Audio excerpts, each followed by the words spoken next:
सब इत्तेहाद बन पाएगा अपोजिशन का? क्या मौलाना फजल रहमान साहब जो अभी शहबाज शरीफ साहब से मिले हैं, क्या मामला तय पाए उनके माबैन? देखिए, पहली बात तो मैं अर्ज करूंगा काज़मी साहब से कि वो एक पंजाब की मुल्क का सबसे बड़ा सूबा है, वहाँ की हुकूमत के स्पोक्स पर्सन है। मेरे भाई अगर अल्फाज का चुनाव दुरुस्त करें तो मुनासिब होगा। उनके अल्फाज का चुनाव उनकी शायान शान और या उनकी हुकूमत के या पंजाब की शायान शान नहीं है। चस्का लेने के लफ्ज में कोई मेरे भाई, चस्का लेने का लफ्जी मतलब निकालने गैर मुहज़्ज़ब और गैर शाइस्ता बात नहीं है। नहीं, मैंने सिर्फ अर्ज किया ना, आपने डायरेक्ट इल्जाम लगाया तो मैंने आपको हमारी बात सुने। जी हमारी सॉरी, सिर्फ मैंने बताया कि गैर मुहज़्ज़ब लफ्ज नहीं है। चल सुन लें गोली साहब। जी मुझे मैं भी यूनिवर्सिटी से, आपकी यूनिवर्सिटी से पढ़ा हुआ हूँ, मुझे सारी तरीके आते हैं, आप छोड़ें इन बातों को।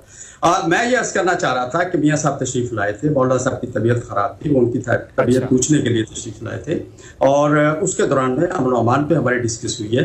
हमने उन्हें उनका वो वादा भी याद दिलाया है कि मदारस बिल अभी तक सूबों से क्यों पास नहीं हुआ, अभी तक अमेंडमेंट क्यों अभी तक नहीं हुई, क्योंकि ये तो एक आइन का हिस्सा है और जब ऊपर से हो जाए तो नीचे होना चाहिए। एक क्वेश्चन तो ये हो गया मियाँ साहब के आने और जाने के हवाले से। दूसरी बात ये होगी कि अब जो सूरत हाल अपोजिशन की है, तो हुकूमत, देखिए हुकूमत हमेशा अपोजिशन को इकट्ठा करती है।